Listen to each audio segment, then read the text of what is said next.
इनकार न करे, ये भी क्या है? व्रतम, ये व्रत है।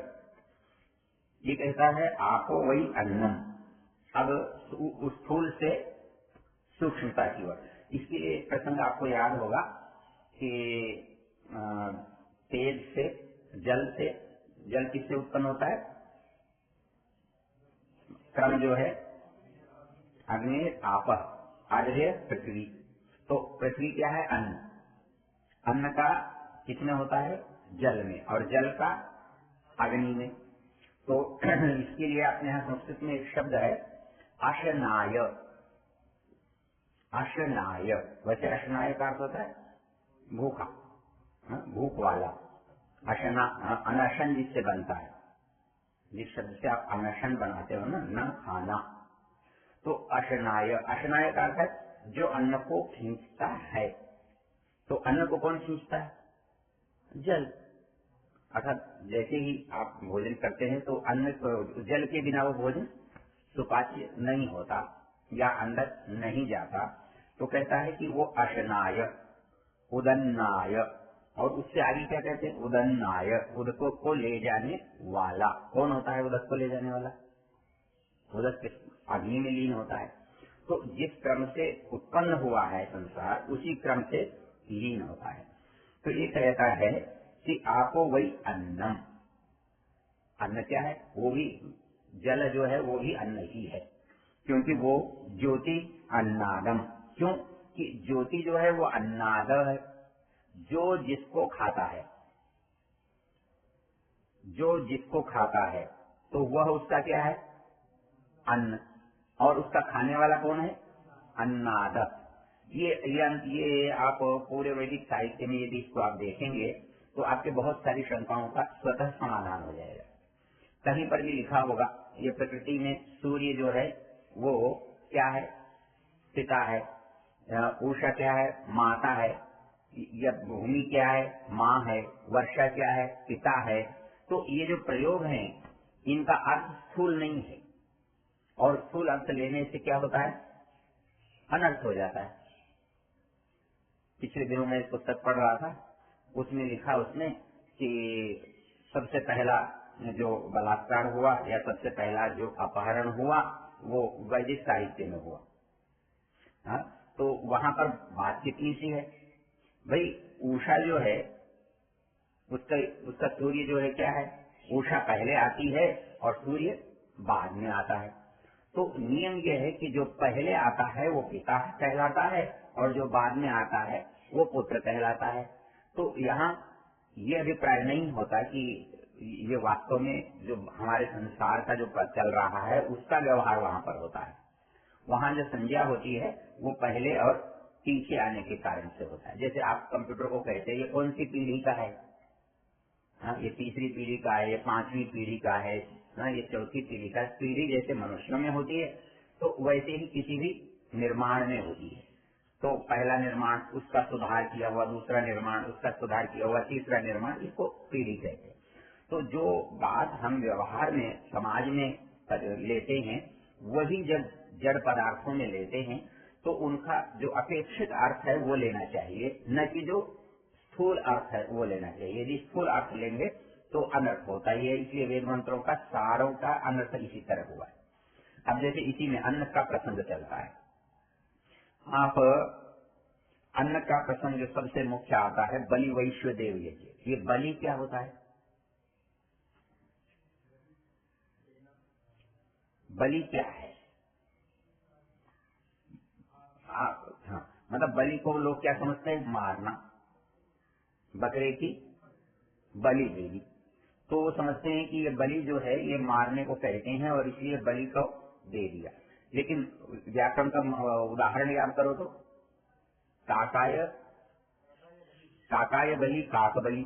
अब काकाय बलि कैसे करोगे? कोई कौवे को मारने की बात तो नहीं कही गई वहां। तो काकाय बलि का क्या अर्थ है? कौवे के लिए बलि। अब कौवे के लिए बलि कैसे दोगे? कौवे को किसी को मार के खिलाओगे? तो कौवे के लिए जो हिस्सा रखा गया, बलि का अर्थ होता है भाग, हिस्सा। तो जब बलि वैश्व देव यज्ञ में आप 16 भाग करते हैं तो वहां उसको बलि देना कहते हैं और बलिदान कहते हैं। तो वो बलिदान का अर्थ होता है उसका भाग उसे देना, उसका मारना या उसका हिंसा नहीं है। अच्छा, इसमें आपको एक बात याद होनी चाहिए, हमारे ऋषियों ने जो भी किया है वो बहुत ही स्वाभाविक है, सहज है, व्यावहारिक है, अनिवार्य है। मतलब आप ये चाहें कि इसमें से किसी चीज को हम कम कर दें तो क्या कर सकते हो? कर सकते हो तो करके देखो। हम एक परिभाषा जैसे बात करते हैं, भाई ये आदमी इस्लाम या को मानने वाला है, मुसलमान है, तो वो क्या करता है, क्या करने से वो मुसलमान है? हाँ, 5 चीज कौन सी? पहले नमाज नहीं है, पहले कलमा, उसका गायत्री मंत्र तो कलमा है ना। हाँ, पहले कलमा, फिर नमाज, फिर रोजा, ज़कात, हज। तो जैसे इन चीजों को करने से वो उस धर्म का अनुयायी माना जाता है। तो कोई वैदिक धर्मी अपने को ये कहता है मैं वैदिक धर्मी हूं, तो वो कैसे होगा? केवल पंचमहायज्ञ, 16 संस्कार, मतलब क्या है, क्रमियों है। व्यक्तिगत जीवन में क्या करेगा, पारिवारिक जीवन में क्या करेगा, सामाजिक जीवन में क्या करेगा, राष्ट्रीय जीवन में क्या करेगा। धर्म की सबसे महत्वपूर्ण बात जो दूसरे धर्मों से, दूसरे मत संप्रदायों से भिन्न है, वो क्या है, और चीजें एक दूसरे से टकराती हैं। मतलब कोई अपने धर्म को मानता है तो उससे समाज को हानि होती है। कोई अपने धर्म को आग्रह करता है तो उससे देश की हानि होती है। तो धर्म कौन सा ठीक है? जो व्यक्ति, परिवार, समाज, देश, इन सब में जोड़ने का काम करे, ये सबका पूरक होना चाहिए। यदि इनमें से किसी का वो विरोधी है तो वो ग्राह्य नहीं होगा, उचित नहीं होगा। तो इसलिए हमारे यहाँ व्यक्तिगत धर्म में क्या है, संस्कार। एक मनुष्य पैदा होने से लेकर मरने तक कैसे सुधरा हुआ रह सकता है, संस्कार का भी अभिप्राय यही है ना, उसको अच्छा करना। सम कहते हैं अच्छा, सम्यक, और क्रिय कहते हैं करना। तो जिस चीज को अच्छा करने के प्रयत्न करते हैं उसको संस्कार कहते हैं। झाड़ू लगाना भी संस्कार है, कपड़े धोना भी संस्कार है, स्नान करना भी संस्कार है। जब आगे बढ़ जाते हैं तो भोजन बनाना, भोजन को भी संस्कार से बनाते हैं। कैसे बनाएंगे? दाल का संस्कार कैसे होगा? सौंफ लगाने से। तो वहां भी संस्कृतम, आप उदाहरण क्या पढ़ते हो? संस्कृतम सूपम, ये दाल कैसी है? संस्कृत है, अच्छी बनाई गई है। तो संस्कार क्या काम करते हैं हमारे जीवन में? हमारे जीवन को उत्तम बनाते हैं, अच्छा बनाते हैं, श्रेष्ठ बनाते हैं, इसलिए वो किए जाते हैं। वो एक दिन का नहीं है, उस दिन से वो प्रारंभ होता है। कुछ काम तो उसी दिन करने के होते हैं, फिर नहीं किए जाते, लेकिन कुछ काम उस दिन से प्रारंभ किए जाते हैं। वेदारंभ उस दिन से प्रारंभ किया जाता है, लेकिन कर्ण छेद तो कर्ण एक ही बार होगा, कोई रोज तो कर्ण छेद होगा नहीं। रोज तो चूड़ाकर्म संस्कार नहीं होगा, उस दिन से चूड़ाकर्म प्रारंभ तो हो जाएगा। तो वैसे ही मनुष्य को अच्छा, श्रेष्ठ, उत्तम बनाने के लिए जो प्रयत्न किए जाते हैं, वो जो अवसर है ऐसा करने के, उनको संस्कार कहते हैं। कितने हैं हमारे? 16 संस्कार हैं। पारिवारिक जीवन को उत्तम बनाने के लिए क्या है? पंचमहायज्ञ। मतलब कोई यूं कहे कि मैं तो पंचमहायज्ञ नहीं मानता क्योंकि मैं तो हिंदू नहीं हूं, तो क्या वो पंचमहायज्ञों को छोड़ सकता है? छुड़वा कर देखो, छुड़वा कर उससे देख सकते हैं क्या? अब देखो, पंच महायज्ञ में सबसे पहले यहाँ जो बात चल रही है बलि वैश्वदेव की। बलि वैश्वदेव यज्ञ क्या, किससे कहेंगे आप? बलि वैश्वदेव यज्ञ सीधा सा इसका अर्थ है जो हमारे पर निर्भर करते हैं, जो लोग हम पर निर्भर करते हैं, या जो हमारे साथ रहते हैं, और जो हमसे कमजोर हैं। मतलब जो हमसे कोई चीज मांग नहीं सकते, ले नहीं सकते, छीन नहीं सकते, बोल नहीं सकते, लेकिन वो इस समाज के अंग हैं, तो उनका ध्यान रखना। मतलब जो समाज में सबसे कमजोर है, सबसे कमजोर चाहे व्यक्ति हो और चाहे वो कोई प्राणी हो, तो उससे सोच हमारा प्रारंभ होता है, वहां से हम आगे की तरफ बढ़ते हैं। तो बलि वैष्णोदेव का मतलब होता है कि घर या घर से जुड़ा हुआ, हमसे जुड़ा हुआ जो सबसे कमजोर है उसका चिंता है, उसका ध्यान रखना, उसका चिंतन करना, उसके बारे में सोचना। सामान्य रूप से इसके अवशेष क्या है हमारे पास? भाई ऐसा होता है, इसके अवशेष क्या है, कैसे पहचानते हैं हम ये होता है? आज के जीवन में इसके अवशेष क्या है? आज के जीवन में भी मतलब जिनको आप हिंदू कहते हैं, आर्य कहते हैं, उनके परिवारों में इसके अवशेष क्या है? नहीं, हाँ, गाय की रोटी, आप गाय की रोटी कब बनाते हैं? सबसे पहली रोटी आप गाय की बनाते हैं, कुत्ते की बनाते हैं।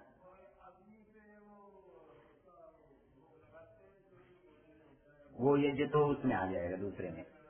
और इसमें मुख्य बात क्या होती है कि पक्षियों के लिए दाना डालना पुण्य समझा जाता है, ऊपर छतों पर पानी रखना, पेड़ पर पानी लटका देना आज भी अच्छा समझा जाता है। बहुत सारे लोग सवेरे सवेरे उठ करके चींटियों की बिलों पर आटा डालते मिलेंगे आपको, है? तो ये अवशेष है, ये धर्म का हिस्सा तो है, लोग इतने को ही धर्म मान लेते हैं। और बहुत सारे लोग जो इसको धर्म नहीं मानते वो इसका मजाक भी कर लेते हैं, बोले ये हिंदू तो मूर्ख हैं, चींटियों को आटा डालने में धर्म समझते हैं। चींटियों को आटा डालने में धर्म नहीं समझते, वो धर्म इस बात में समझते हैं जो हम पर निर्भर करता है, हमें उसकी चिंता है, हमें उसकी रक्षा करनी है।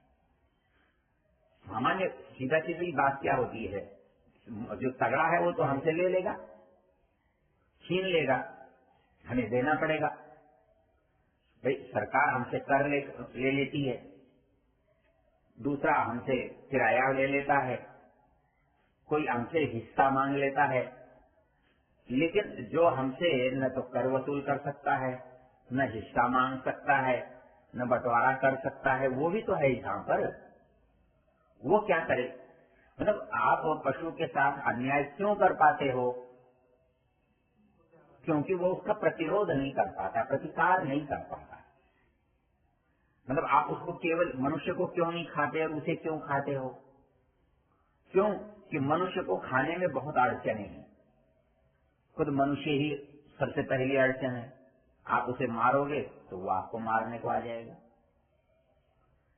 मार नहीं सकोगे तो कोर्ट है उसके पास, कानून है उसके पास, शस्त्र है उसके पास, आवाज है उसके पास, संगठन है उसके पास।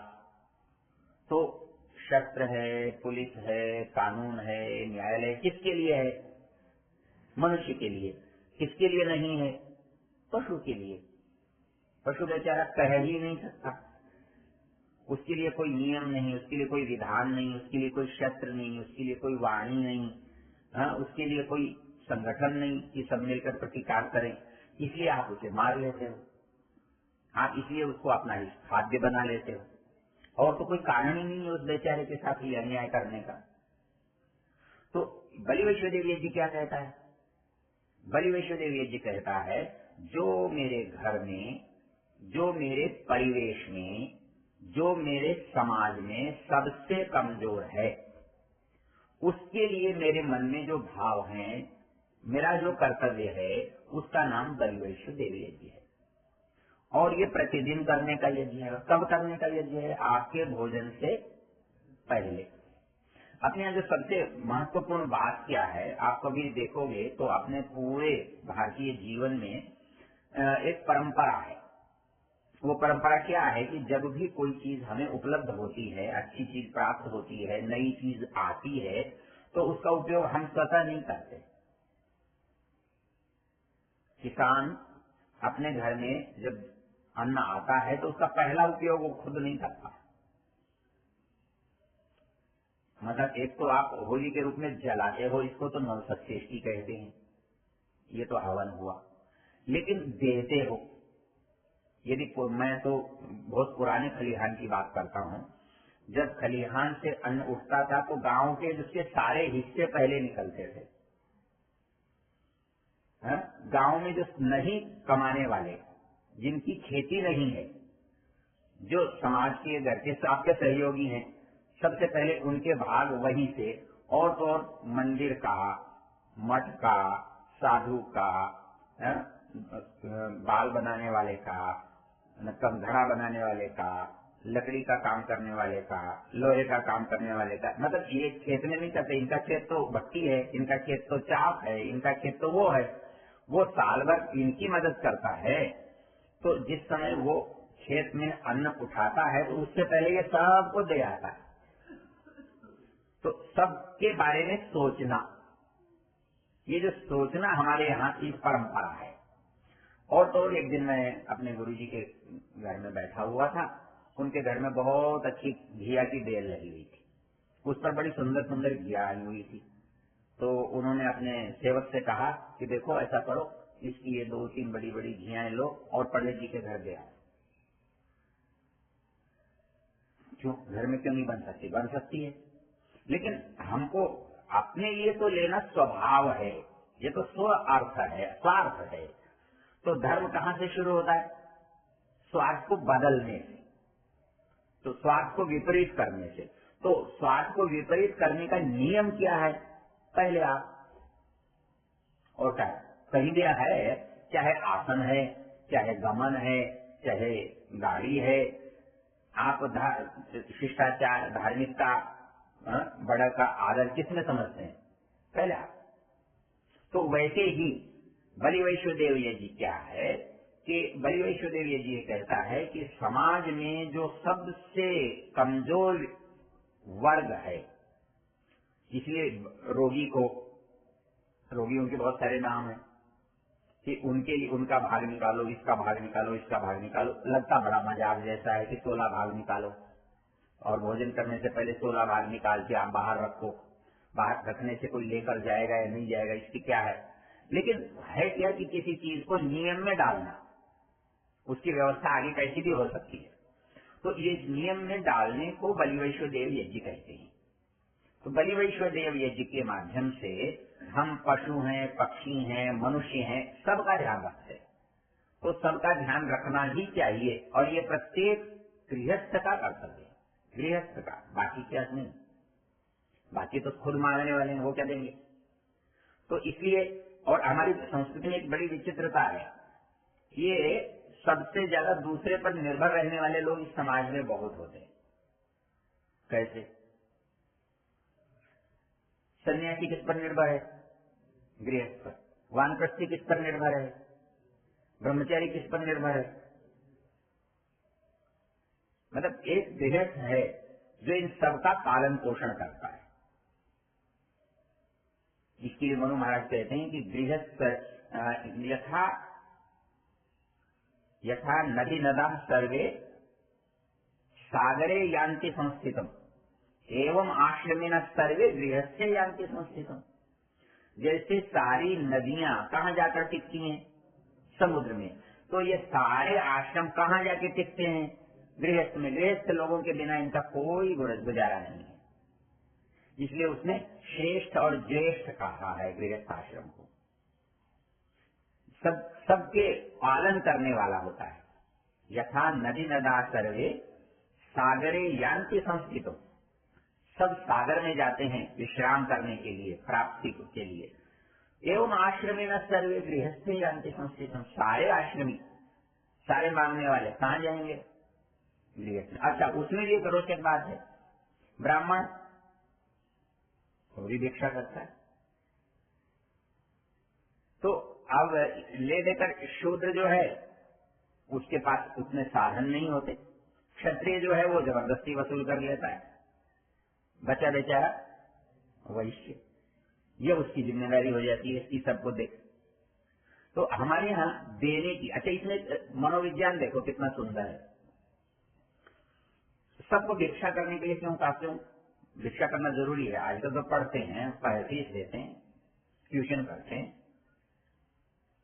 तो फिर हमको ये क्यों सिखाया जाता है कि आप भिक्षा करो?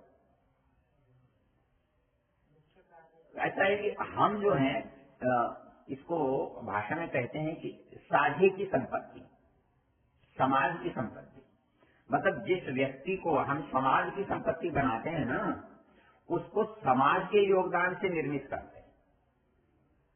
जो फीस देकर पढ़ता है वो आकर दिखाता है, मेरा कर क्या उपकार है तुम्हारा, मैंने पैसे दिए, मैंने पढ़ा, तुम्हारा क्या, मैं तुम्हें दूं या न दूं ये मेरी मर्जी।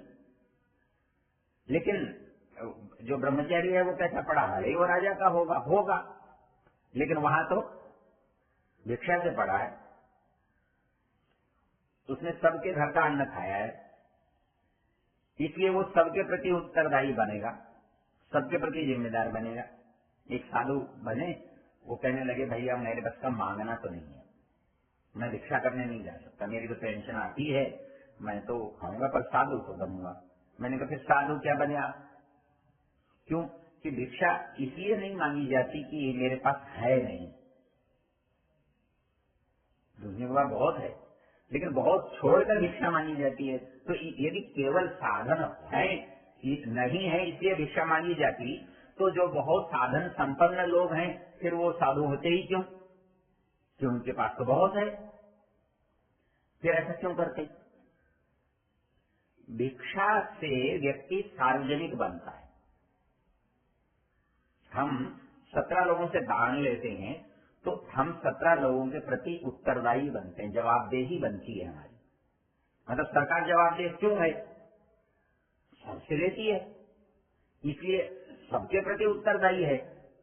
तो वैसे ही हम जो कोई भी सार्वजनिक संस्था वो सबसे लेती है, जब सार्वजनिक संस्था सबसे लेती है तो उसका उत्तरदायित्व सबके प्रति होता है, समाज के प्रति होता है, आप उससे बच नहीं सकते। तो हमारा ब्रह्मचारी क्या है? सबके प्रति उत्तरदायी है, समाज के प्रति उत्तरदायी है, देश के प्रति उत्तरदायी है। तो वैसे ही हमारा जो सन्यासी है वो क्या है? सबके प्रति उत्तरदायी है। इसलिए सबके प्रति उत्तरदायी होगा तो उसे कोई भी कुछ भी कह सकेगा, और कोई कुछ भी कह सकेगा तो वो इनकार नहीं कर सकेगा। वो किसी को ये नहीं कह सकता कि मैं तेरे बाप का नौकर हूं। क्या नौकर तो है वो, भिक्षा तो हमसे लेता है ना, देश से लेता है तो है। तो इसलिए उसको कोई भी कह सकता है। इससे दो बातें पैदा हो जाती हैं कि किसी की भी सुन सके और कृतज्ञता बना सके, मतलब जिससे लिया है उसके प्रति कृतज्ञ रहना पड़ेगा। तो अहंकार किस बात का? जब आप किसी से मांगने चले गए तो अहंकार किस बात का? अहंकार तो तभी तक है ना जब तक आप दूसरे को कुछ नहीं समझते। लेकिन जब दूसरे पर आप निर्भर हो गए तब फिर आप कैसे उसके साथ आकर सकते हो, कैसे उससे गलत बात कर सकते हो? उसका तो अधिकार है, वो मालिक है। देने वाला जो है वो, हालांकि कहा यह जाता है कि सन्यासी जो है वो सम्राट से भी बड़ा होता है। उसने सब छोड़ दिया इसलिए सब उसका हो गया। ये सब जो थोड़ा थोड़ा पकड़े बैठे हैं वो थोड़ा ही तो उनका है, जो उनके पास है, लेकिन कितना है? थोड़ा है, जितना वो पकड़ सके हैं। इसने क्या किया कि छोड़ ही दिया। अब छोड़ दिया तो उसका कितना हो गया? सारा ही हो गया। तो इसलिए वो बड़ा है, लेकिन वो बड़ा तो है, लेकिन सामान्य रूप से देखा जाए तो जिस पर निर्भर करता है, जिससे सहयोग लेता है, वो उसके अधीन है, वो उसके प्रति कृतज्ञ है। तो इसलिए उसका काम करना उसका नैतिक दायित्व है। इस दृष्टि से जब हम विचार करते हैं तो हमारा ये जो संरचना है ना सामाजिक धर्मों की, इनका महत्व समझ में आ जाता है। चलिए समय समाप्त है। तो ये कहता है कि अन्न न परिचिक्षित, कि अन्न की क्या करे, उसको कभी भी इनकार न करे। आपो अन्नम ज्योतिरन्नादम अप्सु ज्योति प्रतिष्ठितम। जैसे पीछे बताया था, ज्योति जब हम प्रलय होगा तो वापस पानी जो है किसमें चली जाएगी, अग्नि में। ज्योतिम शाखा प्रतिष्ठिता तदेतद अन्नम अन्य प्रतिष्ठितम न एतद अन्नम अन्य प्रतिष्ठितम वेद। जो इस बात को जानता है वही अन्नवान होता है, महान होता है, कीर्ति वाला होता है। इसलिए एक बात कही है, अन्नम बहुपूर्वीत, अन्न के उत्पादन में कभी कसर न रखे। अन्नम बहुपूर्वीत, क्यों? ये जीवन का आधार है। और यदि आपके पास वास्तव में तो धन क्या, वास्तविक धन क्या? सोना खा सकते हो क्या?